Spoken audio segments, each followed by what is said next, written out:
We always begin all of our debates by bringing the man who brought Intelligence Squared US to the New York stage and to the other stages we go to throughout the US.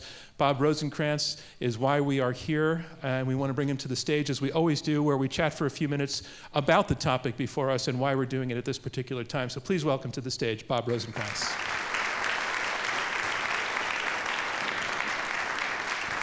Hey, Bob. Hi, John. Bob, I'm not sure a lot of people know that you had an early career out of college. You were an economist and a tax lawyer. That's right. We were chatting before, since we're talking about the fact that America's highway infrastructure is largely funded through a federal gas tax. We're talking about that tax and whether it's the right way to fill the potholes. We were talking about what makes for a kind of perfect tax, and you said theoretically, this one comes pretty close. Yeah, the reason is because the gas tax is reasonably close to a user tax. It's a fee for using the service, and that is almost the least distorting tax you could have economically, is something that where the people who are using it are paying for it. There's no possibility of doing that, let's say, for national defense or national security. But there is a possibility in something like highway travel to have a rough, a rough correspondence between the people who are paying for it in the way of gas taxes and tolls and the people who are using it. And why do economists like that idea in theory? In theory, because it's not distorting. You're paying for the costs of the service or goods that you are consuming. I mean, everybody likes government expenditures that confer benefits on them that they don't have to pay for. Mm-hmm. So that's a kind of an economically distorting kind of behavior, or could be. Whereas if you pay for something you're actually consuming or actually using, that's in effect a pure economic transaction. And is that the same thing as saying that a tax on gasoline is actually a fair tax? That it's fair to everyone? Well, it's efficient. I think it's saying it's efficient. It's not necessarily saying it's fair. People's notion of fairness in taxes frequently includes the idea of progressivity, that rich people should pay more. Gas taxes actually fall much more on people with low incomes who are spending a much bigger percentage of their incomes on filling up their tanks. That's assuming that while poor, that they actually still can afford a car, and that's a sort of questionable area as well. Yeah, exactly. But it's certainly, I'd say in general, a gas tax is regressive. I think most economists would agree on that. Just before you came out, I asked this audience of New Yorkers, and I think people outside New York don't know this very much, but people in New York tend not to own cars, and often tend not even to get driver's licenses for their entire lives. I just wanted the show of hands again of how many people actually own a car. Well, I guess it's about half. That's impressive for New York. So we do have an expert audience here, and we have some expert debaters on the stage, and let's welcome them. And again, thanks to Bob Rosencrantz for all of us. Here is something that most of us who drive cars probably rarely think about or may not even know about, and it's the fact that when we buy gasoline, we are at the same time buying a piece of highway construction or highway repair, because there is a tax, a federal tax on gasoline, and it's from that tax that the federal government draws the majority of the funds it uses when it sets out on its mission of repairing our roads and keeping our highways and bridges in tip-top shape. At least in theory. I say in theory because we all know, if we've been on the roads lately, that they are not in very good condition, that they are full of potholes. And when I point out that this tax has not been raised in 20 years, it seems the question becomes, well, is it time to raise it? Or is there some better way to restore to our roads the smooth driving experience that many of us consider almost part of the American dream? Well, that sounds like the makings of a debate, so let's have it. Yes or no to this motion? Raise the federal gas tax to fund infrastructure. A debate from Intelligence Squared US. I'm John Donvan. We are at the Kaufman Music Center in New York City with 4 superbly qualified debaters on the stage who will argue for and against the motion, raise the federal gas tax to fund infrastructure. As always, our debate goes in 3 rounds, and then our live audience here in New York votes to choose the winner, and only one side wins. Our motion again, raise the federal gas tax to fund the infrastructure. Let's please welcome the team arguing for the motion. Let's welcome Shaylin Batt.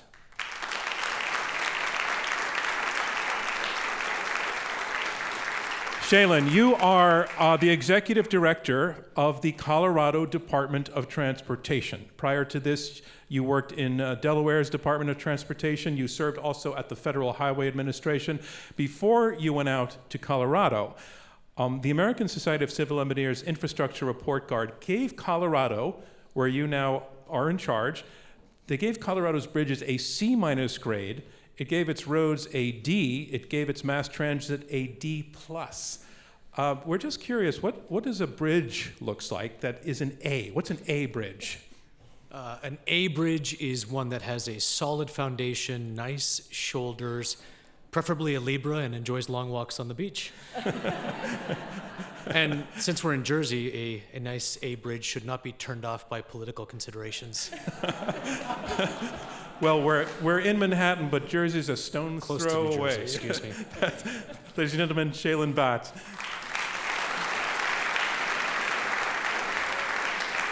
And Shaylin, can you tell us who your partner is? Yes, this is a great partner in transportation for us, Allison Black. Ladies and gentlemen, Allison Black. Allison, you're also an expert coming from a different direction. You are Senior Vice President and Chief Economist at the American Road and Transportation Builders Association. The members of that organization are the people who design and build and maintain the nation's transportation network.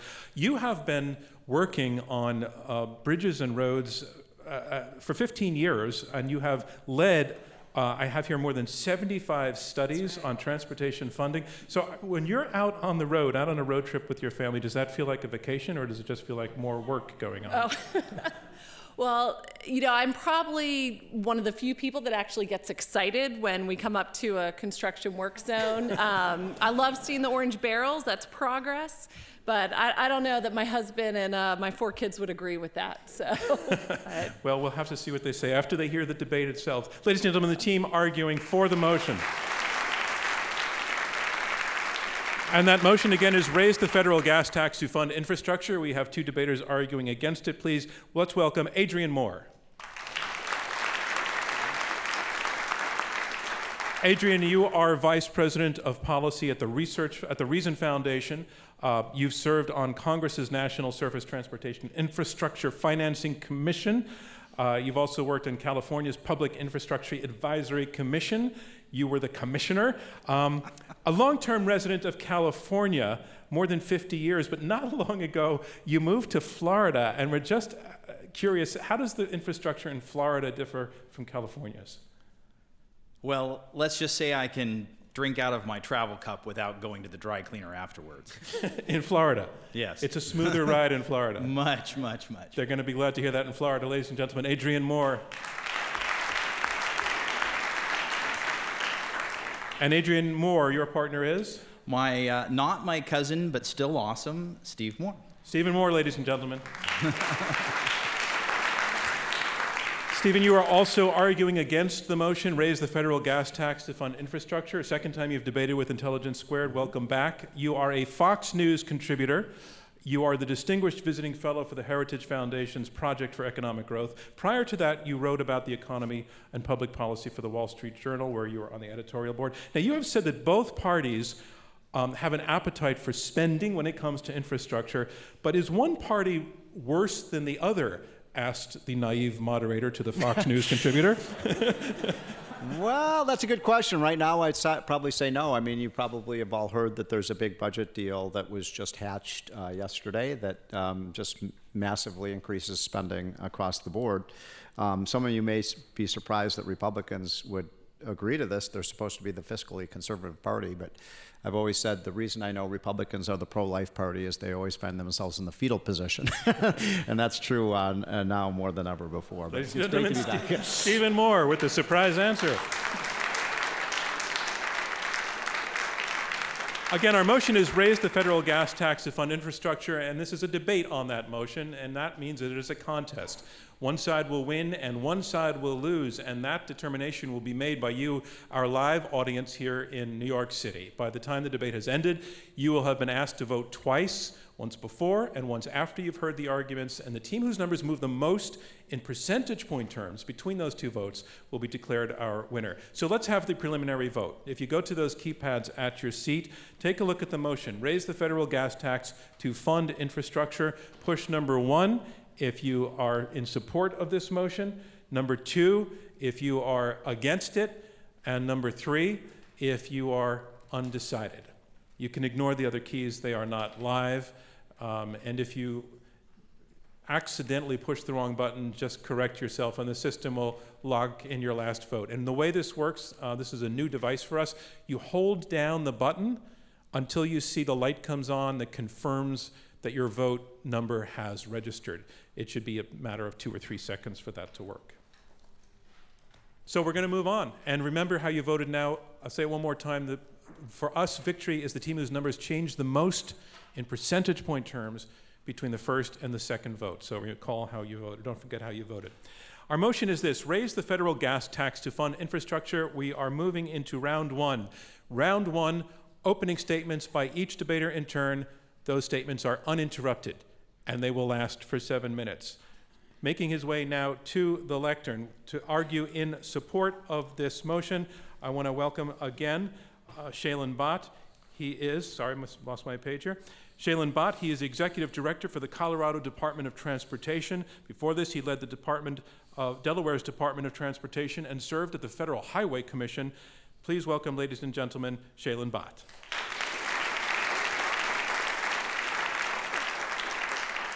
So thank you very much. I appreciate all of you being here, and I want to thank the organizers for having this debate. Not just because it's an important issue, but because my wife gave birth to our second daughter about 10 weeks ago, and that was the best night of sleep I've had in a long time last night here in New York.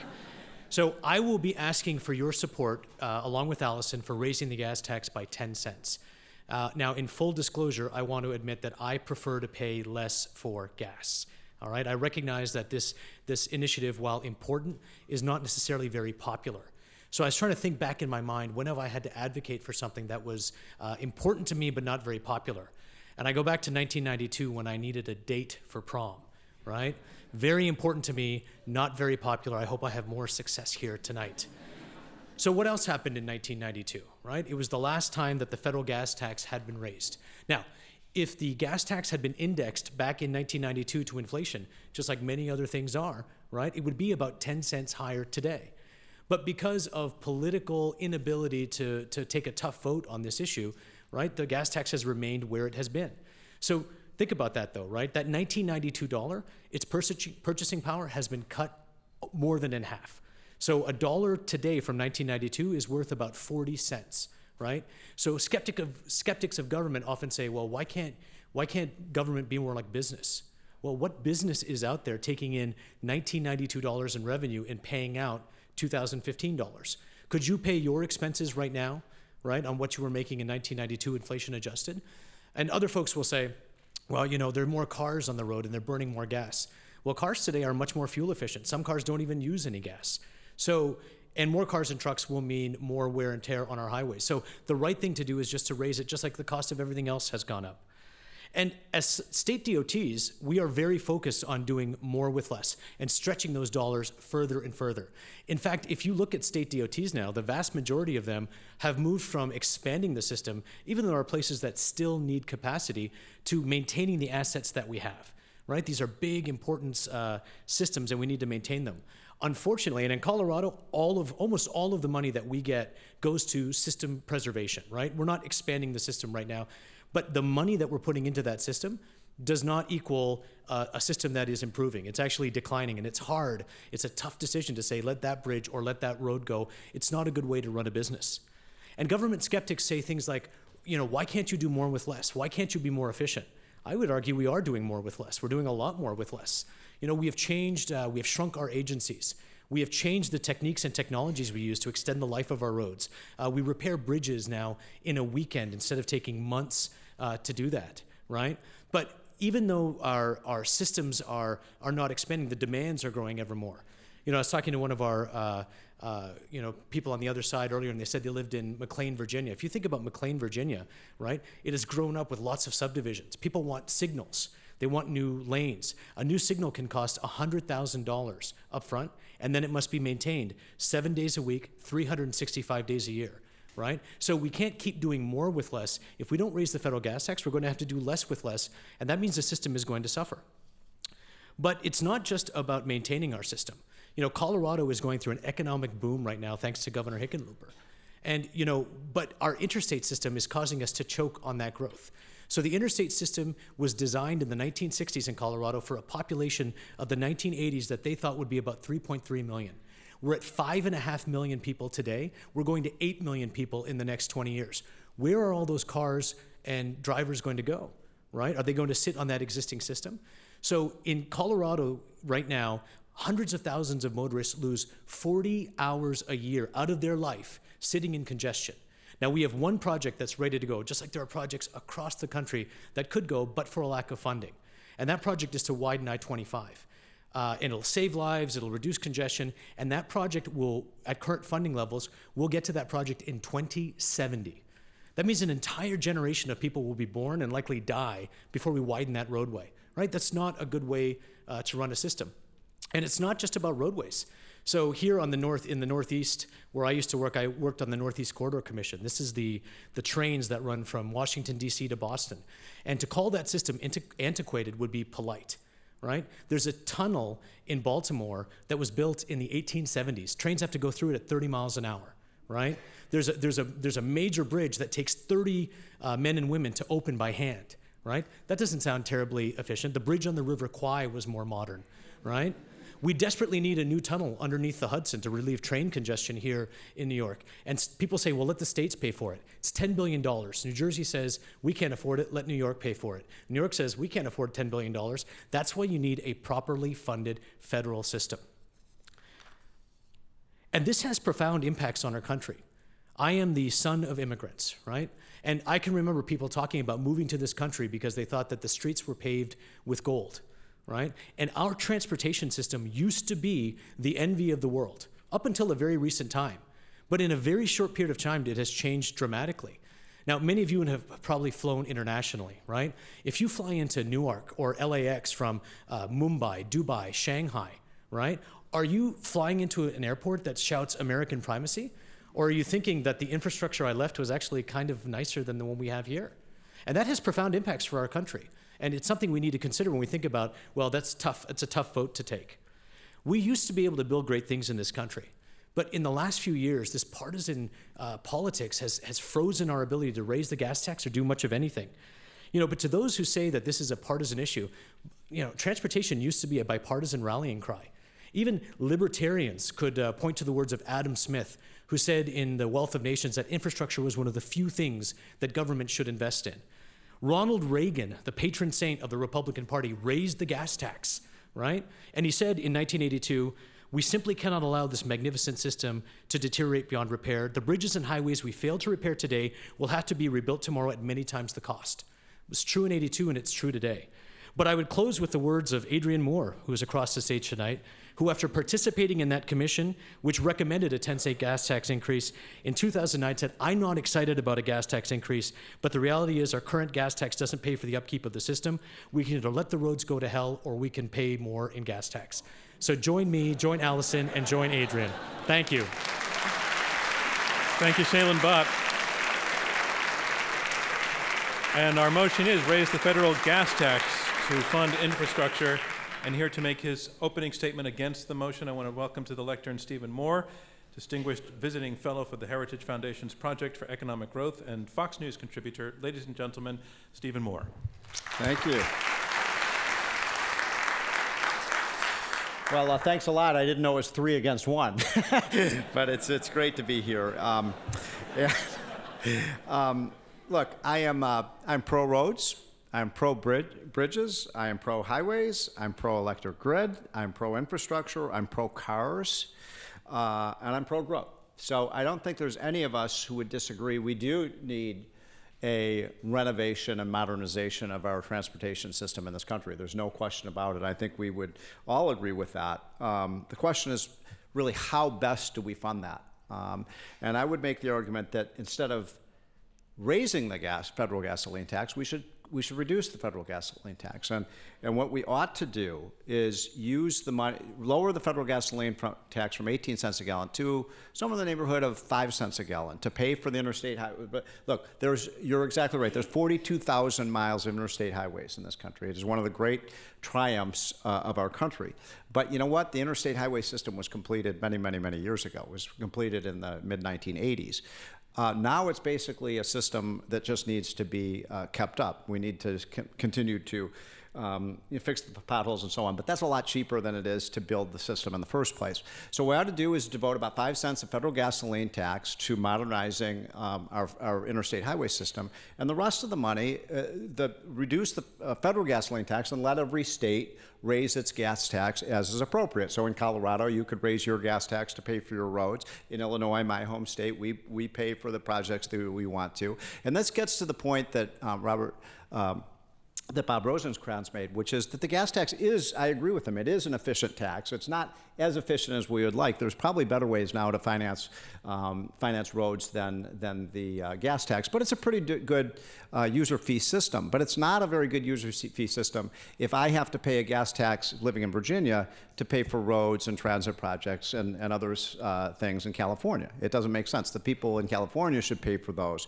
and that's what I would favor. And by the way, many states, it is true that the federal gasoline tax has not been raised in many, many years, but states do raise their gas tax as voters demand better roads and so on. By the way, there are also times when voters say we don't want to raise the gas tax. So in Michigan, for example, there was a major a referendum about 18 months ago where they were going to raise the gas tax for roads and other projects, and it was defeated 80-20. The voters said no, we don't want to pay higher gas taxes. Gas taxes come right out of the pocketbook of Americans, and every time you raise the federal gasoline tax by 1 penny, it takes $1 billion out of the pockets of consumers. So I would say that there's a couple of other inefficiencies with the federal gas tax, that if we get rid of these inefficiencies, we wouldn't have to raise the gas tax at all. For the most important one, the most important problem we need to redress right now is that when you pay your federal gasoline tax, many of you are probably not aware of this, but only about 75 cents of every dollar you pay in federal gasoline taxes goes to paying for roads and bridges and highways. Wow, what happens to the other 25 cents, right? And the answer is the other 25 cents goes to other types of systems that have nothing to do with roads and bridges and highways. The people use the highway system. So a big percentage of that goes to transit projects. Now look, you have transit. New York City is one of the few places in America where actually transit probably does make sense. I'm from Washington, D.C., where transit makes sense. But most other cities, transit is extraordinarily inefficient. More people in this country walk to work than use transit. So it's not a very good system of transporting people from one destination to another. And even if it is, the people who use the transit system should pay for the transit through the fees that they pay and the cost of riding the system. There's certainly no reason why somebody who's driving their car should have to pay for people who use transit. And if we do that, and by the way, there's also a lot of this money that gets intercepted by just ridiculous projects. I mean, I live in Virginia, where we built an extension of our transit project out to Dulles Airport. I don't know how to get out there. It is probably the most absurd transportation project in American history. Nobody's riding it. It cost $6 billion. For 1/10 of the cost, we could have built just one more lane of highway, and we could have gotten rid of all the congestion problems. You also have things like the California Train to Nowhere that probably many of you are aware of. It's a $70 billion project. Very few people are going to ride this train. It's paid for with federal money, and there's no way California would have ever paid for it if the people who in California had to pay for it themselves, but they said, yeah, let's build this because we're going to get money from other states. Those are inefficiencies. And what I'm telling you is that if we simply devoted every single penny of federal gasoline tax at 18 cents a gallon to building roads, we wouldn't have any of the problems that you just heard about. That's all we have to do. And this gets to the user pays idea. People who use roads should pay for them, and they should pay for them through the federal gasoline tax, but people who are using the road shouldn't have to pay for other things that they're not using. one of the things that you brought up was efficiency, and I just did a big study comparing Texas and California and the way that they spend money, and it turns out there is actually massive inefficiency in the way roads are built in this country, and it has to do a lot with labor laws, environmental laws, and things like that. But let me just give you an example. So in Texas, it costs about $100,000 per mile to build or repair a road. $100,000 a mile. In California, where you were from, it costs $250,000 to $300,000. It costs 2 to 3 times more to build a mile of highway. So I would submit to you there are a lot of ways to sweat out inefficiencies and cost excesses, and it would be more likely to happen if states had to pay for it themselves than if they got federal money. There's one other bugaboo out there that needs to be addressed. And that is, if we were to repeal something called the Davis-Bacon Act, which is a law that requires kind of a super minimum wage that's paid on road projects, it's essentially a law that benefits the unions. If we were to simply allow these projects to be competitively bid, we could substantially reduce the cost of federal road building. And if we did that, let me put it very simply. If we simply get rid of Davis-Bacon Act, for every 4 bridges that we build now, we get a 5th one for free. We get a 5th one for free. For every highways we build, for every 4 roads that we build, we get a 5th one for free. Why wouldn't we want to do that? And before we do things like raise people's taxes, why don't we do things like repeal the Davis-Bacon Act that will make roads more efficient? And finally, we are moving into a new age of transportation. And that new age is going to involve things like the Google car, and it's going to involve things like tolling and things like that are going to make, in my opinion, the gas tax obsolete. Stephen Moore, it's not going to be a good way your to time is up. fund roads any longer. Thank you, So Stephen thank Moore. You very much.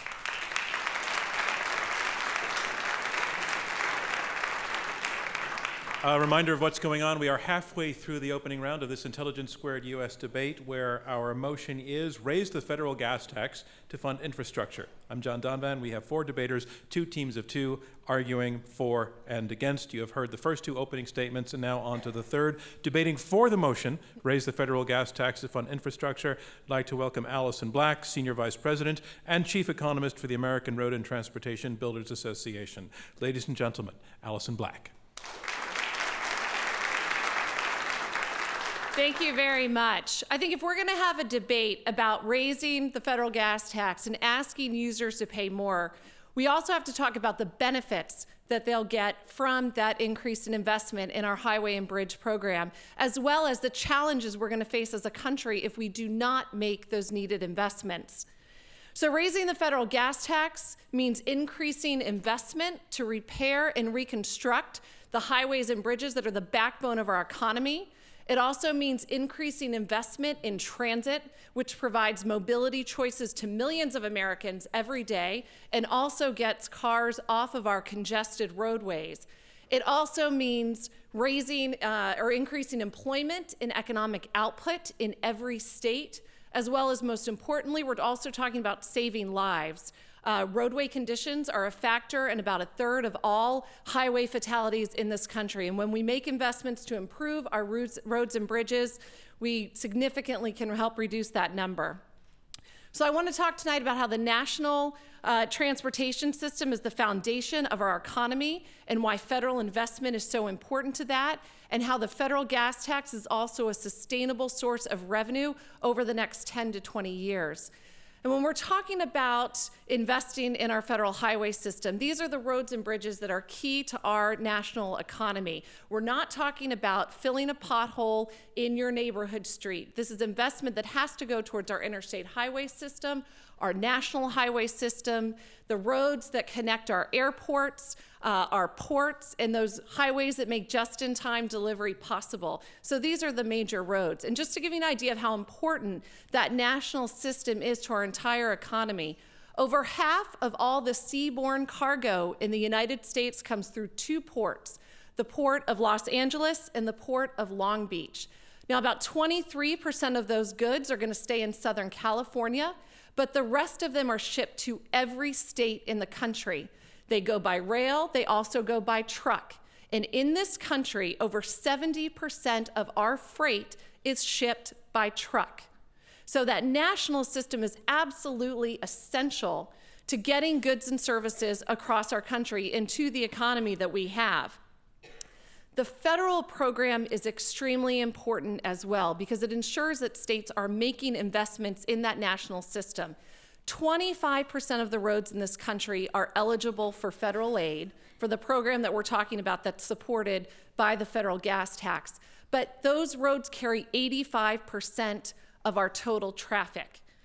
And in terms of how states are spending their money, the Government Accountability Office did a study last year where they looked at state program spending of their federal dollars. 90% of the money was going towards capital outlays and safety improvements. And capital outlays are construction, right-of-way, and engineering. So states are making significant investments, and they get to choose which projects where their money is going. The federal gas tax is also a sustainable revenue source over the next 10 to 20 years. Now, total volume of traffic in this country is going to be growing by about 1% a year. That's a forecast from the U.S. Energy Information Administration. Now, while cars are becoming more fuel efficient, overall, what matters for the federal gas tax and the money raised is the total volume of fuel that we're consuming in this country. So even though cars are becoming more fuel efficient, people are driving more. So those two things are going to offset each other. And the forecast is that our fuel consumption, while it is going down, it's by about 0.5% to 1% a year. So that is a very manageable, small change. We're not going to see wild swings in fuel consumption because of more fuel efficient cars, even though our fleet is turning over gradually. When you look at state spending on all of those capital outlays I mentioned, which again, construction, right-of-way, and engineering, federal money accounts for, on average, 52% of that spending. The federal aid program is absolutely crucial to what is actually getting designed, what is getting built, and all those right-of-way purchases to make those roads and those widening projects happen. And in some states, it is as high as 80%. And we have done the work where we look at those audited statements in the state budgets. Some states take their federal money, which there's an 80-20 match. They match it, and that is their entire capital program. Even states like California and Texas that we're talking about tonight, and again, we have done these reports, nearly half of all the construction spending in those states for highways and bridges comes from the federal aid program. And you think about how important those states are to our economy, that federal investment is key. And right now, that's why the structure of the federal program is so important, because states have to invest money on those key corridors that are part of that national economy, those roads that are carrying 85% of our traffic, that are getting goods from the port of LA or Seattle or New York to all the store shelves where we go to buy the latest gadgets.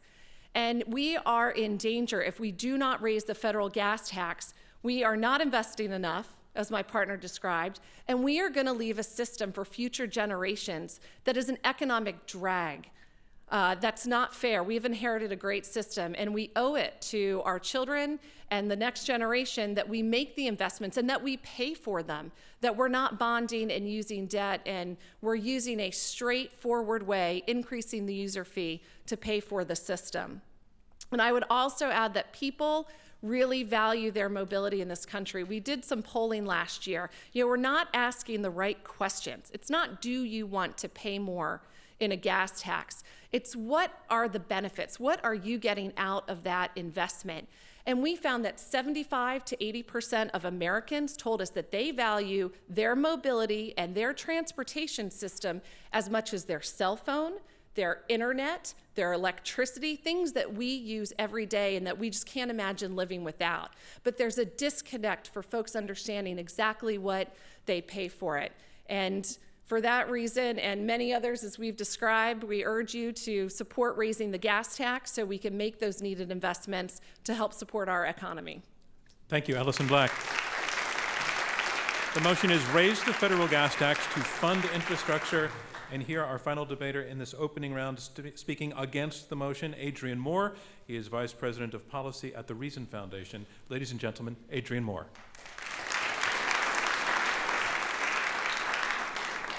Well, I too thank all of you for coming out. I really appreciate it. I got to start with Shailen's quote. I am often asked in these interviews to say, well, what does the other side say? And that quote was exactly where they said, what does the other side say? I say, they say you either raise taxes or you let the roads go to hell. So it was actually a quote from me, but I have never advocated that position. But, look, the one thing we all agree on is that this infrastructure is crucial. It's economically indisputable that it's central to our economy. I mean, if it wasn't for transportation, we would all be making our own clothes, growing our own food, it'd be subsistence living, right? So transportation is crucial. The debate here is the best way to fund the transportation we need in the future to just simply tax people for more money to go into the existing system, or is it to figure out if we're making the best use of the money? And really what Steve and I are arguing is that we think there's a lot that can be done with the money that's already being taxed before we have to raise those taxes. There's a lot of poster children for this problem. The bridge to nowhere probably being the single most famous one. When the system of allocating money is politicized, you will inevitably get money spent on projects that don't make a whit of sense. And that's not what happens to most of the money, but it only takes a little bit of that before people start to question the legitimacy of the money that's already there, let alone the legitimacy of giving more money into a system that builds bridge to nowhere. There's a fundamental question, I think, of are we getting the bang for the buck that we should be getting from these systems? And I think it's also important to realize how much our priority for transportation has changed. If you look at state budgets from the 1960s, you will see not only were they collecting gas taxes and were there federal gas taxes being spent to build the interstate system still in the 60s, but still under construction, but large chunks in every state of general fund revenues went to transportation. At that point in time, states were funding far fewer things, and transportation was considered very important. That's long gone. Starting about 25 years ago, states basically eliminated most of their general fund spending on transportation and started relying more and more on the federal government to give them the money for their local and state projects rather than funding it themselves. Which is more of a problem today because so much of what we need now that the interstate system is largely built out is new projects that are primarily state and local in nature. Steve mentioned this as well. They may carry some interstate traffic, but on every interstate in America, most of the traffic is local. Most of the benefits of any new project are local, and the side benefits are the national trade, the truck traffic that moves the cargo around the country. So why shouldn't the funding of those projects be at least predominantly local, if not entirely local, for a great many of these projects? The notion that it's easier to lobby the federal government to raise its gas tax and get the free money from Washington than it is to convince your own citizens to vote yes on a gas tax has really taken over in a lot of states, and it engenders a culture of why don't we have other people pay for the things that we need. There's a lot of ways to get more bang for the buck. Steve just gave the California-Texas example, which there's sort of like a cottage industry of comparing California and Texas in lots of things. Having lived in California, I saw a lot of that. But just across the board, if you look at how much it costs each of the 50 states to maintain and build roads, there is a huge spread where you've got the least efficient states are spending 4, 5, 6 times as much as the most efficient states. And the least efficient states are not trying to figure out what they're doing wrong. They just want more money. They're not trying to figure out how can we build roads for the same price that the 10 most efficient states are. There's none of that going on. And I publish a report every year that makes that comparison, and I ask the bottom 10 states, are you going to try to move into the top 10? And they just say, no, your report's bogus because you can't compare states. So on it goes. There are many ways, though, to get more bang for the buck. We see in Europe and Asia wide use of tolling and public-private partnerships to sort of backfill the user pays principle that the gas tax served so well for so long. there are ways of building more with the existing revenue that we don't seem to want to touch very much in this country. Now, I will say Colorado, relatively in the top handful of states in terms of using those kind of tools, but the vast majority of states don't use those tools and therefore spend a lot more than they need to because it's easier to ask you for more money than it is to get more efficient. And finally, I think there's too much funding of things that people don't use. And there's a lot of ways to slice this, and I don't want to get into all of it right now, but there are real fairness issues. A Prius uses exactly the same amount of road to do a 25-mile-a-day commute as a Lincoln Town Car does. But the Lincoln Town Car is paying many multiples more in gas tax than that Prius is, but not getting any more benefit from it. So while there's many great things about Priuses and electric cars, there is a problem that they are not paying for the roads that they're using with a gas tax system. And as that technology continues to advance and as all of our cars get more fuel efficient, all of us are going to be paying less for using more roads that are more expensive to build. I mean, that's not a sustainable system. We should be focusing more on the performance of the projects we build, not the political popularity of the projects we build, which tends to drive a lot of the allocation of resources, especially in Congress at the federal level, not so much at the state level where things are a little closer to the road, so to speak. And Steve mentioned the disparate problem of transit spending. I can't break that all down, but let's just say that the bottom, the 20% poorest population in the U.S. is many more of them get to work by bumming a ride from a friend who has a car than by riding transit. People in New York don't realize what an aberration New York is in terms of public transit to the rest of the country. At that, Adrian Moore, I'm afraid I have to stop you. You're out of time. Thank you, Adrian Moore. And that concludes round one of this Intelligence Squared U.S. debate, where our motion is raise the federal gas tax to fund infrastructure. Now we move on to round two. Round two are where the debaters address one another directly and take questions from me and from you, our live audience here at the Kaufman Music Center in New York. Our motion is this: raise the federal gas tax to fund infrastructure. The team arguing for the motion, Shaylin Bott and Allison Black, have made the case that transportation in this country is a public good, that the massive interstate highway system is absolutely the lifeblood of our economy, and that if left to rot, the harm would come to everyone. They say that the solution to this problem cannot be left to the states, that they cannot do it on their own, and that, by the way, the states are already doing more with less, which is the hand that they are dealt. They say that we are in danger of creating an economic drag on the next generation if we don't face up to the fact that the gasoline tax needs to be raised. They propose 10 cents a gallon, which would bring it up to 28.4 cents per gallon. The team arguing against the motion, the two Moores, Stephen Moore and Adrian Moore, they concede that the roads are critical to our economy. They concede that the roads are not in very good shape, but they say the problem needs to be solved locally, that infrastructure is primarily a local issue, that the interstate highway system is largely built, only costs about a penny a gallon of gas at present rates to keep it maintained. But basically they say that the gas tax is a tax that does not provide bang for the buck, that it's full of, it's rife with inefficiencies, naming, for example, the fact that there's a huge spread from state to state in what it costs to actually build and maintain roads. That's indication of inefficiency. They say there are other solutions like toll booths and doing something about the unions.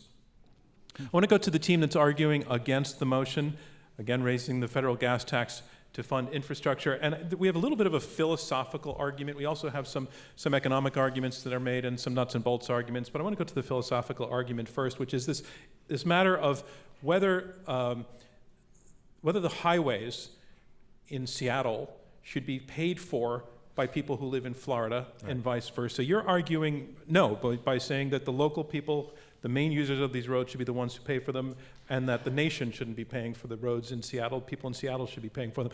I want to ask you this: why are the roads different from defense, where there's a common good in that sense? Why break Seattle off from Florida? Why is it a different problem from that of defense, for example? Let's take Stephen Moore. Well, I don't actually see the similarity. I mean, I don't think there's any argument among any of us that if you're talking about the interstate highway system that connects us all, that should be paid for with federal dollars because it is a national project. What we're talking about is most of the money that's now collected in the federal gasoline tax, which is why it should be largely repealed and turned back to the states and let them raise their taxes, because most of the money is for local roads. And those roads, as Adrian said, 80 to 90% of the users are local. So the people who use it should pay for it. And just one last point. I mean, if you want to see the inefficiency, I mean, there's so many examples of this, but you did mention the bridge to nowhere. The bridge to nowhere in Alaska, I worked for the Wall Street Journal. Before you go on to that point, and I will come back to it, and I will let you make it, I want to stay on this, on actually the point of local versus. But this is related to this, because the reason the bridge to nowhere was built is, and by the way, this is a project literally, I was going to say, for like 50 people, and it costs like I forget the number, $400 million. That, people in Alaska never would have paid for that, but it was paid for with federal gasoline dollars. So my point is, I mean, that's an extreme example, but there are a lot of projects that are being built right now, especially transit projects, nobody would ever build except for they're built by people, they're paid for by people who aren't going to use it. Let me go to your opponents to stay on this point of why Florida's roads should not be Oregon's responsibility and vice versa. Your opponents are saying because of who uses them. Talking about not the interstate highway system now, but more local projects. Which of you would like to take that? So I'll just start really quickly. I think your defense analogy is a great one. And that's why Adam Smith in The Wealth of Nations said that there are certain public goods for which individuals cannot pay and in self-interest would not pay a lot more. And so I agree from a self-interest standpoint. Seattle could say, well, we can raise a lot of money ourselves, or Utah can say, we're going to raise a lot of money ourselves, and that would lead to a balkanization of transportation. You would get states that are haves and have-nots. I think the other analogy here is the Northeast Corridor. There's $50 billion of deferred maintenance because nobody wants to pay for it along the Northeast Corridor. This is why you have delays in trains in the New York City area. This is why people sit in trains for a long period of time. And no state is going to step up and say, sure, tax us. Of course we need a federal government to step in and provide that funding. So to me, of course locals don't want to pay for things necessarily that benefit the nation, but there are national interests, an interstate system, a Northeast Corridor, and defense, like you mentioned, that I think raise to that level. Let's get a response the from, fact that the states won't step up to pay for something doesn't mean that it has to be paid for. If they don't see the value, they don't see the value. If they see the value, they'll fund it. I mean, that's sort of the problem. If they're not funding projects where the value is obvious, that's the problem, not the fact that there's federal funding. I submit the opposite. I think you, as director of Colorado DOT, would be much better off if the federal government was giving you from the federal gas tax a block amount allocation out of that for you to maintain these interstates that are in your state, and the rest of the system was you controlled the revenue and you controlled the project selection. You didn't have all the federal strings attached and all that. You'd be much better off. All the states. Some states blow it? Maybe. Governor Brownback in Kansas, our neighbor, is out there cutting taxes left, right, and center. Even Republicans in Kansas don't like all the tax cuts that are there. And if they chose to end the interstate funding, right, turn it over to the state, Kansas would say, we're not going to fund this anymore. The goods in Colorado, the people in Colorado would not be served from a national interest of having that interstate get to the neighboring state, and it just ends because the locals there decided, you know what, I don't want to fund it. People in Kansas would suffer 9 to 1 to the people in other states. It wouldn't stand. Yeah, I want to clear up what I think might be a misconception as well. States choose where they spend their money, and they are getting back funds that are in proportion to what the users in that state are contributing. The federal government is not saying you have to do this project or that project. The state makes that decision. The money is contributed by the users in that state. Well, let me give you an example of why you don't want that. That's exactly the problem, because the federal government, first of all, why in New York, why do you want to pay federal gasoline tax, send the money to Washington, D.C., where we have a vast bureaucracy of 10,000 people who work at the U.S. Department of Transportation. We don't need virtually any of those people. Why wouldn't you rather just send it here to Albany, right? And basically, you know, it's just basically, this is the thing about Washington, D.C. You send your money to Washington, D.C., you send $1 to us, we keep 20 cents out of the dollar, and we send 80 cents back to you. I mean, why would you want to do that? That makes no sense. Why wouldn't you want to keep the full dollar for yourselves? The 4 richest counties in America are outside of Washington, D.C. How did that happen, do you think? We don't produce anything in Washington. All we do is take your money and take 20% off the top. One other point to think about. One of the most absurd transportation projects in the last, or policies in the last 50 years was something called the 55-mile-per-hour speed limit. Do y'all remember that? When you couldn't drive? I mean, it made absolutely zero sense, right? And states had to comply with that because it was a federal law. And finally, back in the mid-1990s, we got rid of that law, and states were able to raise the. It's just one example of the kind of regulation that the federal government is imposing on states. Yeah, this money is going towards the 25% of roads in this country that are vital to the economic health of what we're doing. It's not just the interstate that's important. That's 40,000 miles. But there are other roads that are connecting our airports, our ports, major cities. And the federal aid program provides an economic incentive that states make sure they are addressing those roads that have a spillover network effect. So yes, I would say absolutely there's an interest in supporting roads across the country, in Seattle, the people in Florida who might have goods that are being imported from those ports. Wait, make that point more specifically. Why is it of interest to the people in Florida that the port and the roads in Seattle, 3,000 miles away, are in good shape? Because our economy does not stop at the border. And the longer that goods are sitting in trucks on highways in congestion, the more it's going to cost when you go to buy that. And it's just an economic drag. Are we seeing the coherence of that point? I want to put it to this team to respond to that point, that in fact there is a shared interest. If you're assuming that Congress is enlightened and all-wise, and they will always see the national interest, and they will distribute the money in the way that will maximize our economy, first of all, you clearly come from Colorado and you've been smoking too much. Second, we like to not make personal attacks. Low blow. No, I'm not saying everybody from Colorado. Look, the notion, the drive for the federal government to fill all of the needs out there, which are overwhelmingly, not exclusively, yes, there's a very vital federal network, and the federal government should continue to help fund that. But that's not what the predominant list of needs out there is. The predominant list of needs out there is overwhelmingly more state and local. A federal gas tax is not needed to do that. And Adrian, it will be much more wisely spent at the state and local let me level. just say, I don't feel that you've actually made a compelling response to Allison's point about the fact that the movement of goods in Seattle does have something to do with the people in Florida. Well, I just said it does. Okay, every road that connects across states has something to do with the economy, something to do. But most, if you count the cars going on that road, the vast majority are Joe Blow going to the store, not goods moving through the national economy. So they should be paying for that road. Sorry, so let's bring in people in Florida. Shailen Bhatt. So a lot of things here. I mean,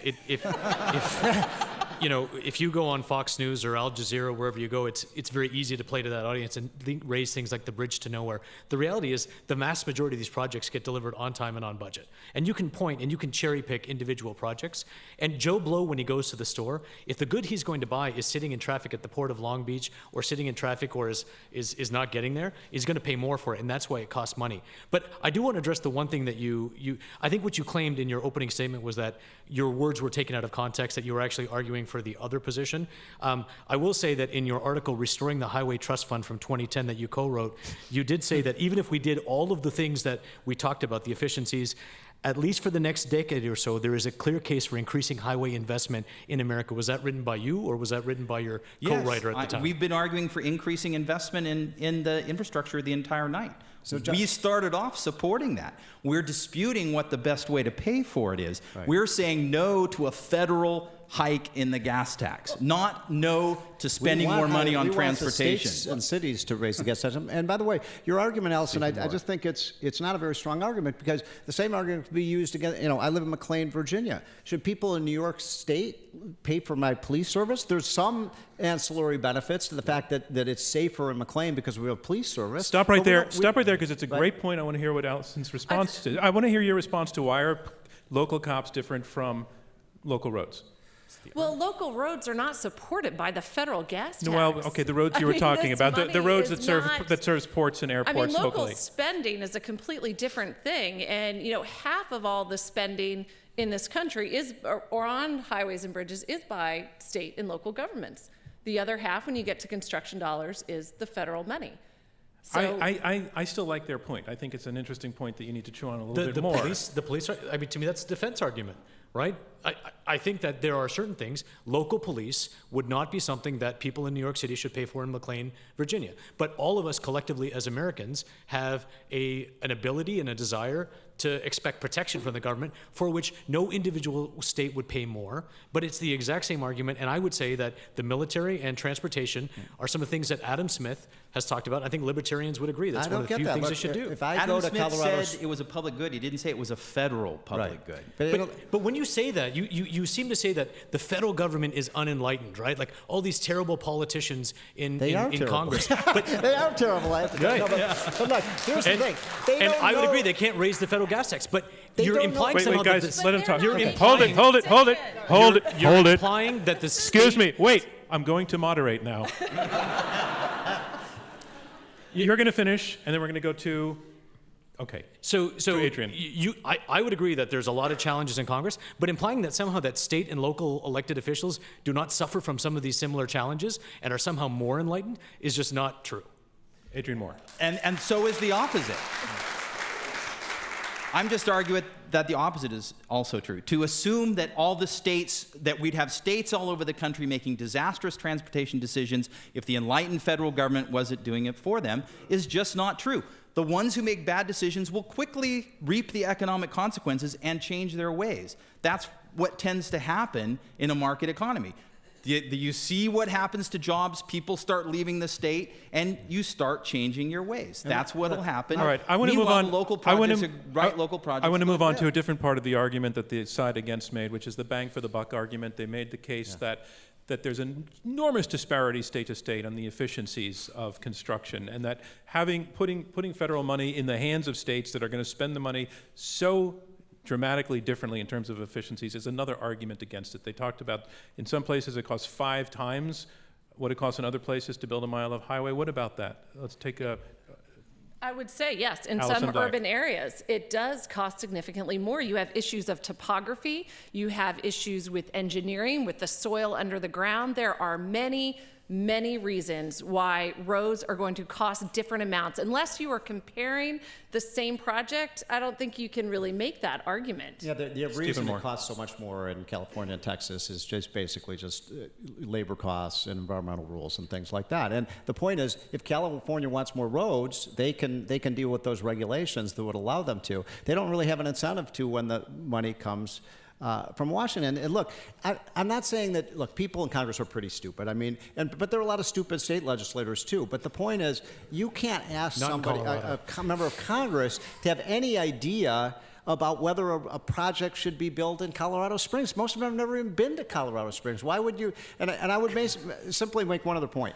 The reason, Allison, that you want a federal gasoline tax is your road builders who will get all this money, they don't want to have to make their case in the state. They don't want to go to the local communities and have to make the case about whether these roads should be built or should not be built. So they'd rather do it in Washington, where a lot of let's face it, a lot of the politicians are bought and paid for. It's this side's turn to talk. I know you both want to talk. I'll give you, Shaylin, I'll give you 15 seconds if you can do it in 15 seconds. And then I'm So, going to Stephen, your partner. you've talked a lot about the bipartisanship or this lack of bipartisanship. Your article, Forging a Highway Funding Fiasco from July, talks about a bill that's being pushed by Democrats and, God time's forbid, up. Republicans. It's bipartisan. There's a bipartisan support Let's there. hear from Allison. I just want to say a few things. First of all, Congress is not choosing which projects are being delivered. That is the choice of the state DOTs. They choose the projects. Congress is not making that decision. I want to be very clear about that. The other thing is that states are stepping up. We have had 15 How did we fund states. then how did we fund the bridge to nowhere in Governor Alaska? Palin.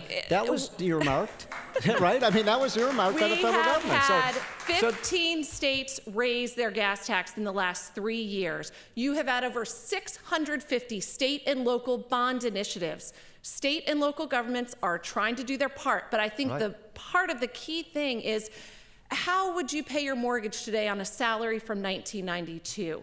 The federal gas tax rate has not been raised in over 20 years, and asphalt prices are up over 50%. All of these market drivers the cost of business has gone up. You can't expect to buy the same road. This side gets 2 in a row. Adrian Moore. Adrian Moore. People don't believe that the current money going into the transportation system is being well used. Okay, there's not a lot of trust in the system. And the reason why is because there's pretty obvious opportunities for bang for the buck. I mean, Steve mentioned, the difference between California and Texas being driven by labor and environmental rules and other things. I'd also point out that in California, the administrative costs per lane mile of road is almost 3 times what it is in Texas. That's purely a management and political decision. They just have too many people in the California Department of Transportation compared to Texas. Stephen Moore, you get 15 seconds if you want it. If you don't, I have a question for the other side. I'm done. All right, here's my question for the other side. Your opponents have said that more fair, more equitable, and more efficient than a gasoline tax would be a toll booth, toll roads. The people who drive on the roads pay for what they use with dollars, with cash. So this takes care of the problem that some people are driving Priuses and electric cars who are never buying gas, and it much more efficiently matches the user with the user's pocketbook. What's your response to that, and why is that not a great solution? It's a great solution. It's unpopular, just like raising the gas tax. So in Colorado, we're deploying these managed lanes, toll lanes, public-private partnerships. It makes a lot of sense. But the public perception on these toll roads is that we're selling away a public asset so that some banker in a suit is now going to skim money off of it. And there's huge public resistance to it. Yeah. And so I think that, the mileage-based user fee, tolling, I think all of these are in agreement that we need to provide more funding. The problem with the gas tax is just incredibly efficient, and it hasn't been raised in 20 years, and we should just raise it 10 cents the same way it would be if it had been indexed to inflation. Well, first of all, 75% of Americans are against raising the federal gasoline tax. 3 out of 4 Americans. So you've got a pretty big job of persuading the American people, and I think it's because of the reason that Adrian said, that people don't think the money's being spent very wisely. Now, I agree with you. I think tolling is a really efficient way, and I think it's probably the way of the future for all the reasons we've talked about earlier. For example, that you're going to have more and more fuel-efficient cars, so gas taxes aren't going to be a very good way of getting the money. But you're also right that there's a huge opposition to tolls, too. And I think the reason for that, you know more about this, I'll agree. I mean, I'll admit, you know a lot more about this than I do, but I think the reason for that is people feel they're paying for it twice, that they have to pay a federal gasoline tax and then they have to pay a toll on top of it. So if we reduce the federal gasoline tax, right, and people paid a toll, I don't think you'd see quite the same opposition. Maybe I'm wrong, but that's my Let's go to some audience questions. If you raise your hand, I will call on you. Just to remind you, I'd like you to be very terse and ask a question that's on the topic, that's on the motion. And when the mic comes to you, if you could stand, just tell us your name. First name will be good enough, but we wouldn't mind having both, and then ask your question. So I'll come right down front here, second row, and the mic's coming from your right-hand side. Hi. We've had. Can you tell us? My name is Washimu Wanjowi, and my question is: we've had a lot of debate about us hanging together as a country, state by state, that we've addressed really directly. I'm curious. There seems to be some idea of us hanging together as well by class, whether tolls are fair, whether, talking about the richness of McLean, et cetera. I'm wondering, is there an element to this that describes whether we as a country are going to go together as we build our infrastructure? Let me take that question first to this side, Shailen Bhatt. I think it's a great question. And I think that is the purpose of a federal system. The tolls in the New York City area, I think, are like $14, $15 to go over the bridges now, right? Like that's pretty expensive. You want to have somebody, taking a look at that to make sure that is equitable. But I think most importantly, if you left this theater tonight and wanted to drive to Seattle, you would drive across an interstate system that is completely uniform. The exits are all marked the same. The signs are all the same. And that is the product of a federal system. And as we move into the technology world that we are embracing, that we are moving into, you want to make sure that if your cars are operating under technology, that technology talks to you in New York, talks to you in New Jersey, talks to you in Virginia, that there is a federal system here. And on the fairness issue, this has to be paid for. I think that it's not popular. Gas taxes aren't popular. Tolls aren't popular. These roads have to be paid for. Adrian Moore. Yeah, I think the integrative role of the federal government is something we all agree on. It's whether the funding is most efficiently done through the federal government that we disagree on. In terms of equity, I mean, that is a great question because, you know, as Bob mentioned briefly at the beginning, the gas tax is a quite regressive tax. And it's tricky to figure tolls out would be a the user tolls fee. would have the same problem. And yeah, so any user fee that's directly charging for the use of the road would be somewhat regressive. But if charging by the gallon is increasingly regressive because, not surprisingly, the poor have less fuel-efficient vehicles than the wealthy. So studies like by Rand Corporation that look at the regressivity of the different ways of paying are showing that it's getting more regressive as we go forward. So we do need to replace the gas tax with something that's much more fair and less regressive. I want to do another round on that question because what about the Yeah. fact that the tax is regressive? They just made a very compelling case Well, for I that. think it also gets to the point of what is the outcome of this investment and how that is going to help people of lower income and the middle class as well. And even talking, you mentioned the people I represent, those are great paying construction jobs that are supported by this investment. Those people spend their money throughout the economy. That ripple effect is 4 million jobs. So you're saying, yes, it's regressive, but it has a payoff farther down the road. Well, absolutely. And I think the other thing, too, is that there was a study by Harvard that came out this past year that was very well done, where they said that access to transportation was the single most factor that could impact a family's ability to get out of poverty and to earn and to go up and increase income. Okay, I'm going to take another question. Sir, right in the back there. Wow. You can all be very robust with that applause. I mean, Yeah. That's a good thing. that last round had a little bit of golf tournament to it, so you can let go. Sir, go ahead. Thanks. My name is Ivan. I just want to address John's philosophical point. Look, the centers of productivity in this country are the cities, right? That's where incomes are highest. The cities provide goods, services, tax revenue for all of us. So for instance, the Portland, Florida point, yes, it is in Floridians' interest for Portland to have better transport infrastructure, even if Floridians don't use that infrastructure. Sir, I need you to get to a question, even though you flattered my question. I'm sorry. Almost worked, but I need you to get to a question. The question is, could you all please address that issue, which is the issue of supporting, centers of economic activity, loci.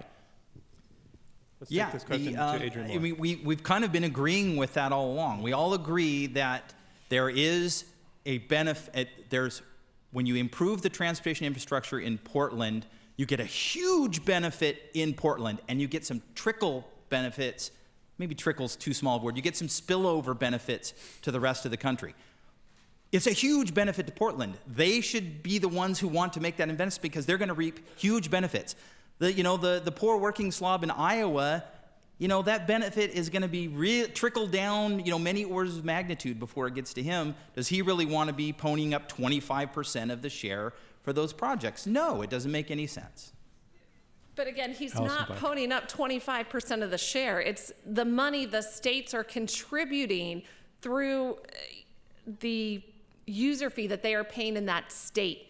And that's what they are getting back, that share. You're saying the federal government doesn't provide about 25% of most states' total spending? Sense. Why would you want to send the money to Washington and have Washington send it back to the states if that's what you're doing? Because Why not just have the state? Incentive that then that money has to be spent on these key roadways that have the regional and national importance. But that's you what we can't don't just want, spend the though. money So on a you're local saying Congress road. is more in line? Let's hear Shailen No, Bat. but Congress isn't making But that that's where you decision. got all the costly federal regulations. Let's hear Shailen Shailen Bat. Shailen Bat. Thank you.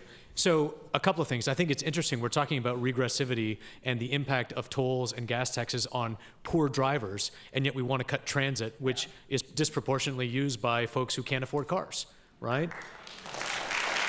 Who wants to cut transit?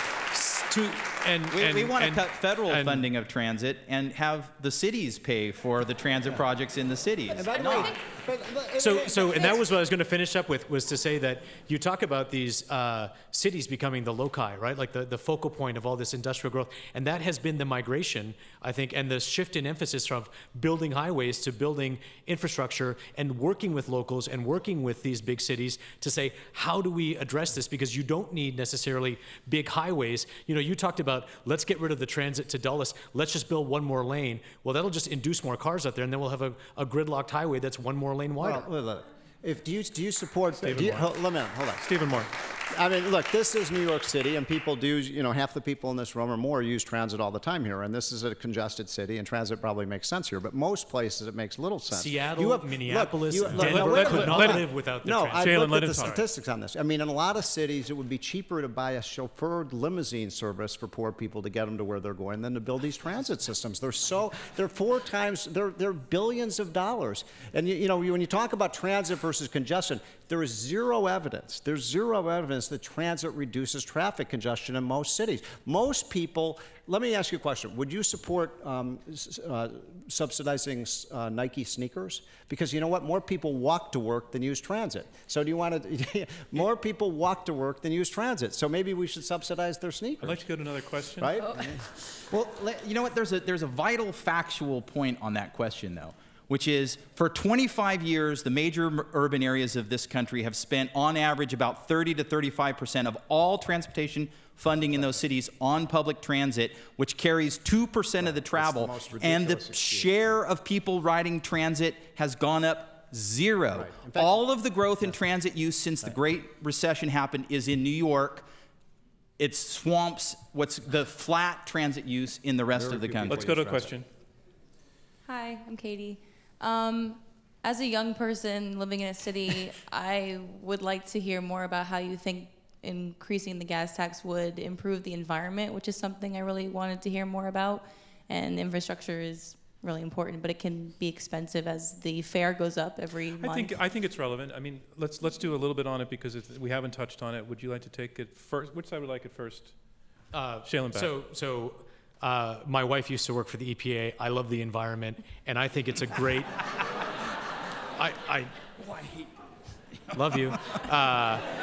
So I think it's I think that raising the gas tax 10 cents. You know, people sometimes oppose widening projects, right? We have a major project that we're widening in Colorado right now. Thank you. Did you were on the same flight?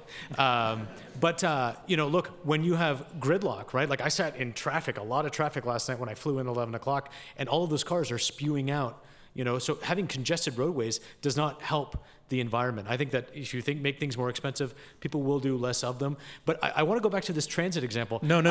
I want these guys to respond to the question. I will obey your rules. Stephen Moore. You know, look, we've had this whole discussion. I think we all agree cars are a good thing, roads are a good thing. I think all 4 of us agree on that. But there's a war against the car in this country. There's a war going on at the EPA against that wants to get people out of their cars, which is the most liberating invention that was ever made, and force people to take transit and other things. And I would simply say this, we're moving in. The cool thing about this age we're living in right now, we're having a debate about how people used to transport themselves 50 and 100 years ago. We're going to move in 5 to 10 years. When we're done with this meeting, everybody's going to go on their iPhone, and they're going to call a Google car, and there are going to be 100 Google cars lined up. They're going to take you wherever you want. They're all going to be synchronized. All these problems with congestion can go away. Why are we're still building systems? To the questioner's question about whether the gas tax discourages encourages more conservation. Yeah, sure. If you tax something, you get less of it. But what I'm saying is, people are using less gasoline right now. I mean, there's a scale effect, though. The gas tax is a very small effect. The gas price has a huge effect. Yeah, it's not a big deal. That's what's driving more efficiency and less emissions. Not a big deal, it turns out to be. Okay. Ilona Namath. Can you hear me? Yes. Ilona Namath. I think it was Mr. Batt's opening comments. He raised 2 points that I didn't hear much about. One was you mentioned airports, coming into the airports, and I didn't hear anything about how the federal gas tax would impact airport terminals and runways, or if you only meant the roads connecting them. And the second thing is you referenced haves and have-nots, and it sounded like you think there's a long-term issue with high population states versus low population states' road infrastructures if we move to less of a federal Okay, tax? I want to choose just one of those questions. Let's choose the second question. So the Haves and EPA have-nots. is not engaging in war on cars. Millennials are choosing not to buy them. I'll come back to your point in terms of haves and have-nots. The challenge with what they're proposing is let's devolve, let's get rid of the Federal Highway Administration, and let's turn it over to states and locals. So in Colorado, for example, the 18.4 cents federal gas tax, if they devolved it, we said, let's get rid of the feds, the people of Colorado would have to vote on that. And we already know that gas taxes are not very popular. So you could literally end up with a situation where we'd lose $600 million a year of our federal funding that would go to our roadways because the people have spoken and it's not popular. Now, that would mean that Colorado, as compared to Utah, which is a pretty enlightened red state that invests massive amounts of money in infrastructure and has very little traffic and great roadways, would turn into a have state, and a high population state like Colorado would be left without. States like Montana, Delaware, these are lower population states. They need transportation systems as well because goods may not necessarily be generated there, but they move through those states, and that's why it's important that all right. states have good roads. Fascinating answer. Let's see what your opponent's response is. Adrian Moore. It comes down to this belief that people will make bad decisions and simply wallow in them to the detriment of everyone else. That doesn't happen in anything else that is managed at the state and local level. If that were true, we would have better policing if it was federalized, because then we would have this consistent decisions across the country. But we don't have that. I think that the state and local governments, they're looking at the benefits of transportation projects. Allison brought up the benefits should drive these discussions. We're not talking about, the question before us is not eliminating the federal gas tax. It's should we increase it by 10 cents. We're saying no, you should not increase the federal gas tax by 10 cents because we have not exhausted the possibilities of solving our transportation problems by doing things like having state and local governments step up more rather than lobbying the federal government to raise the federal gas tax and give them the money without having to go to the people and get the approval. Actually, I want to take your point, what you just said, as your thesis, your opponents haven't responded to directly, which is that you have not exhausted other ways to solve the problem other than, so is that true? Okay, I'm not asking for the absolute, have you exhausted all possibilities, but do they have a point that there are many, many more efficiencies that can be found and other ways to approach it? So I have run 2 state DOTs, right? I have a $1.3 billion budget. In Delaware, I had almost $1 billion budget, 3,000 employees. The idea that you raised that we're not looking for more efficient ways to do things is I like you. But I find it to be like an insulting one. And let me also just explain something here. When those federal dollars come in and it's a terrible federal government and the states and locals make better decisions, and your premise that state and locals don't make mistakes or they're somehow much better than I think that lots of people would say that. But the way those federal dollars get apportioned in Colorado is we have metropolitan planning organizations, MPOs made up of local officials who come together to say, let's vote together. And I have implemented prioritization. We took a software called Decision Lens and ranked all of our projects. We're deploying P3s. We have done all of the things that you're talking about. It doesn't solve the problem unless we get more money into the system. And look, I am agnostic as to whether it's the federal government, states, or locals, but the reality is the federal gas tax is efficient and we should raise it. This idea that, look, here's the point about local financing. I live in a community, we needed a new road. We needed a road because we had a lot of congestion. There were new houses built. We didn't all come to Washington, D.C. and lobby our congressman. That would be stupid. I mean, we basically went to our community and to our city council and said, look, we need this road. And that's how things get done in America. You don't want to have all these decisions made by the federal government. I mean, that's what might happen in McLean, and by the way, Virginia. we got the road built. We got stop signs where we wanted them to do. Could you possibly imagine that happening if you had when the federal government is making all these decisions? And our point is the federal government is making way too many of these decisions Allison Black. already. But I was going to say, I think the structure of the federal program is key as well because you have to spend primarily most of that money on capital outlay. So you are ensured that that investment is going towards making improvements, that construction right-of-way and engineering. Less than 20% of state gas tax revenues, which states collect the motor fuel tax that you pay to the state, less than 20% of that is going towards capital outlays and maintenance. Okay, I want to move on to something that we call the Volley round. It's a 2-minute round in which each debater gets 30 seconds to answer a very specific question. It goes from one side to the other. They can only talk for 30 seconds, and they are silenced by this bell when the bell comes. And I want to clarify, Stephen Moore, did you in your opening statement propose a 5-cent cut in the gas tax or a cut in the gas tax down to 5 cents?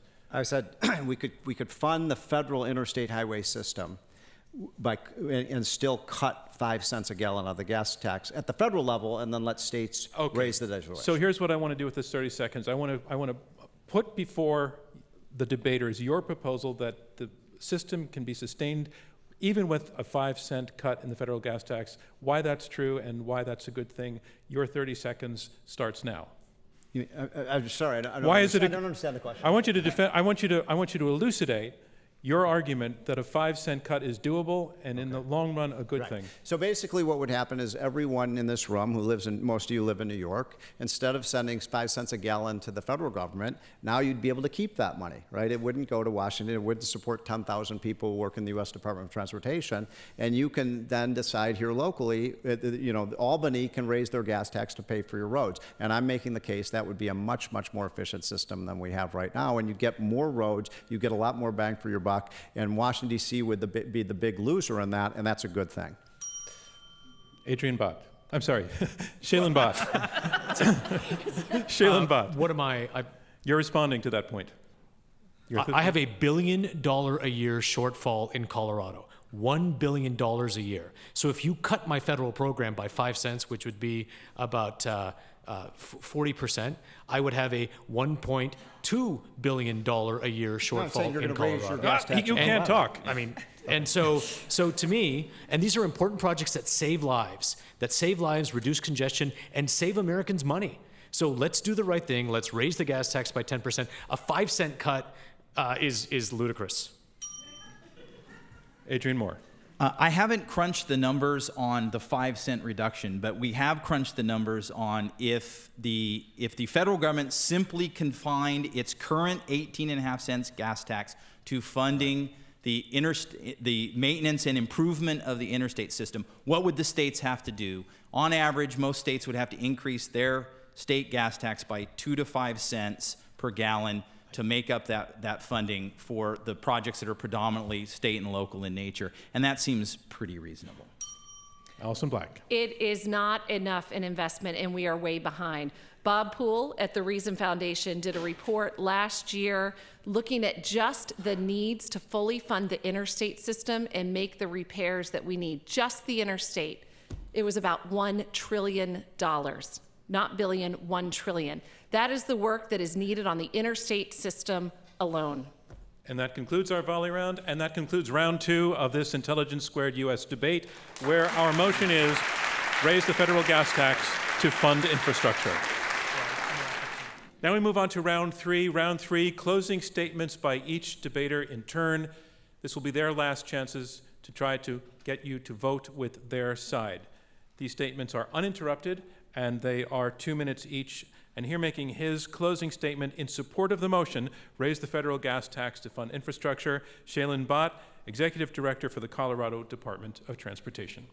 So I appreciate everyone listening tonight, and I'm going to close with a call to raise our gas tax by 10 cents. And I think there's a lot of agreement, between us on things that we can do.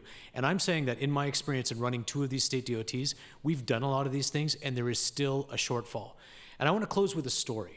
So in 1988, my dad took us back to India. I was born in Canada. My dad decided to take us to India. He took us for a lot of reasons, but I think he wanted to impress upon us how lucky we were to grow up in the first world. And my memory of that visit in 1988 is landing at this airport in Ahmedabad, and going to the airport, it was like this single-story structure with bars in the window instead of glass, and bouncing around on these roadways around the state of Gujarat that were 2 lanes and were likely the relics of the British colonization, right?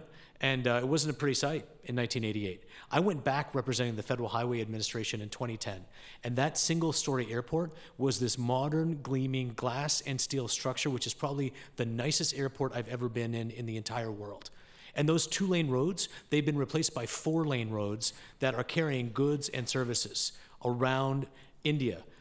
India, China, Brazil, the EU, they're all making significant investments in their transportation system, not because they want to compare to us, but because they want to compete with us.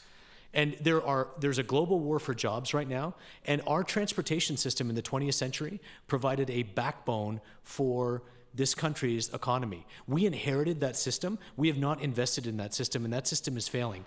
We owe it to the children that are here tonight. We owe it to the children of the people who are listening to turn over to them a system that will allow them to compete in the 21st century, and that is why we should follow the words of Ronald Reagan. We should follow the words of Adrian Moore. We should follow the words of our side and call for a 10-cent increase in the gas tax. It is not popular, but it is the right thing to do. It is our duty. Please join us in this. Thank you. Thank you, Shailen Bhatt. And the motion is raise the federal gas tax to fund infrastructure. And here making his closing statement against the motion, Adrian Moore, Vice President of Policy at the Reason Foundation. Thank you all. I'm reminded of the old joke, when you're leaving tonight, those of you who are driving, please drive carefully. Uncle Sam needs all the taxpayers he can get. Look, we all agree we have these big needs. Shailen quoted our report that looked at how much transportation infrastructure we're going to need in the future and did not conclude that we need to raise the gas tax, but instead looked at how we can pay for building all of that with more sensible means. So the question really is the best thing to do in the face of more infrastructure needs to tax everybody more and continue to do things the way they've always been done, or is the best way to figure out how can we do better at providing this infrastructure with the money that we're already collecting?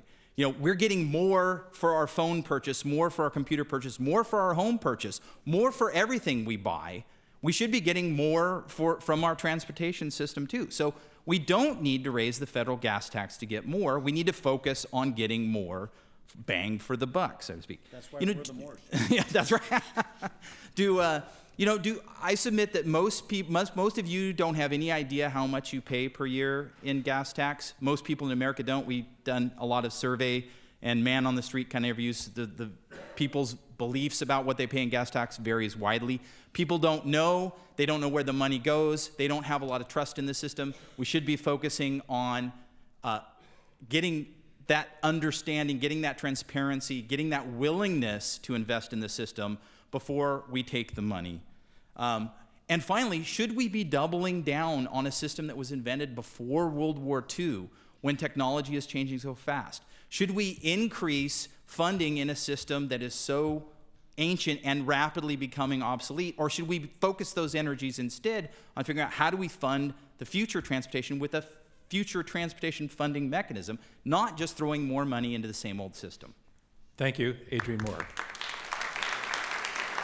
Our motion is raise the federal gas tax to fund infrastructure, and here making her closing statement in support of the motion, Allison Black, Chief Economist for the American Road and Transportation Builders Association. The challenge is that as users of the system, we are going to pay for it one way or another. We will either decide to increase the gas tax, make the investment that way, improve our road and bridge system, or we will pay for it by sitting in congestion, paying more for our goods and services. And what struck me, last year I did a report on New Jersey. And I work with a lot of numbers, and I was trying to quantify in some way, New Jersey's average commute time is 10 minutes higher than the national average. And that really got me to thinking, because I've been with ARPA for 15 years, and during that time, my commute has gone up easily by 10 minutes each way. And when I added that up, that is 40 hours a year. And as I said, I work with a lot of numbers, but that really struck me. I have 4 young kids at home. I would gladly pay 25 cents a day, which is the cost of raising the federal gas tax by 15 cents to the average driver. We are talking about a quarter a day. I would gladly pay that and much more if it meant that I had to spend less time commuting in traffic and more time with my family or doing whatever I would choose to do. And I think when you ask most Americans if they would make that choice, not to raise their tax, but to increase their investment in this network that is so important to our national economy and so important to future generations that most people and would be willing to do that. Thank you, Alison Black. The motion is raise the federal gas tax to fund infrastructure. And here making his closing statement against the motion, Stephen Moore, Distinguished Visiting Fellow for the Heritage Foundation's Project for Economic Growth. The last time we raised the federal gas tax in 1982, traffic congestion went up. It didn't go down. In fact, it's interesting. I'll just tell you a quick story. About 4 months ago, I testified before the Senate Finance Committee on this very subject of should we raise the federal gasoline tax. There were probably 200 people in the room. I was the only person who was testifying against raising the federal gasoline tax. Every single other group there, the road builders were there, the civil engineers were there, the unions were there, all of the groups that basically get this money that wanted it because this is what enriches their coffers. And what was interesting about that was none of these groups talked not one iota. And in fact, I'd say this about our opponents on this. Have they mentioned one way that we could be more efficient in the way that we spend our dollars? No. I mean, it's all basically the line of all the groups that were for more gas taxes, give us more money. More money, more money, more money. No way, no talk about how to make it more efficient, how to make it more effective. We just want to spend more and tax more. And I would submit to you that approach in every area in Washington is what has created a bloated federal system that's borrowing nearly $1 trillion a year and bankrupting our country. As far as this point about reducing congestion, Allison, I too face a long commute. I live in Washington, D.C. as you do. If I sincerely believed that raising the gas tax by 5 or 10 cents a gallon was going to reduce congestion in Washington, D.C., I'd come over there and hug you, and I would say, hell yes, I'm going to pay that money. But I have no faith whatsoever that this money that we're going to raise in the federal gasoline tax is going to reduce congestion because it just hasn't done it before. We're not very efficient in spending it. And the final point I'll make is I made this point before. We can get an extra bridge, we can an extra road built for every 4 we build by just getting rid of the Davis-Bacon Act. So we get rid of that, we have less congestion, we have a better transportation infrastructure system. Let's start by doing that. Thank you, Stephen Moore. And that concludes closing statements.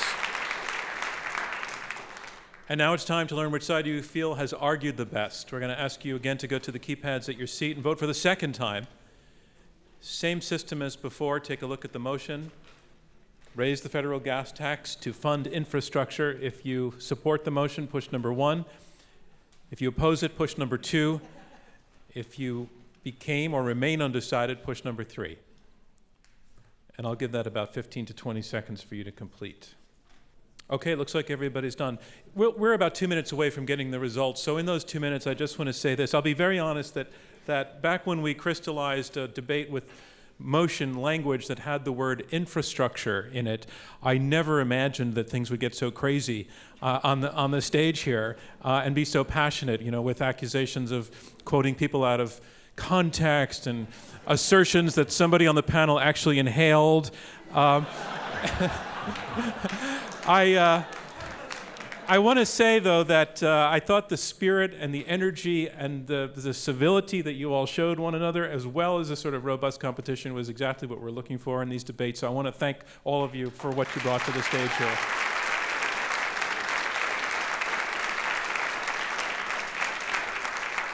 Also, thank you to everyone who asked a question. They were all superb tonight, and they really moved the debate to a better place. So thank you for your questions. I'd like to mention that Intelligence Squared is actually a philanthropy. We produce this podcast. I've talked about it several times tonight, and the radio broadcast. We have huge audiences out there now. I'm running into people all the time who hear my name, and I've worked for ABC for a long time. I'm literally getting more, hey, you're that guy from the Intelligence Squared podcast in the last couple of years than from ABC, and. The fact is, though, that we give it away for free. We do all of this. We bring all of these debaters to New York. We put on, at this point, 111 debates. And doing that, we actually depend on support of donors. So this is the commercial. We have a website where if you are moved to, we would love it if you could go to our website and make a donation to our organization. Even the small ones really do count. And the ticket sale prices don't come anywhere close to funding what we do. So we would really appreciate it if you would make that consideration and assist us in continuing to help Intelligence Squared going. And to all of those who have already made contributions, large and small, we have only to offer you our sincere thanks. Our next debate is going to be here in New York. I'm sorry, our next debate in New York will be on November 18th. The motion is Central Banks Can Print Prosperity. Among our panelists, we're going to have a former IMF chief economist and a former official who helped to execute, but then later denounced the quantitative easing program at the Federal Reserve. But before we do the New York debate, we're going to be in Washington, D.C. next week, November 2nd, George Washington University, debating the use of smart drugs.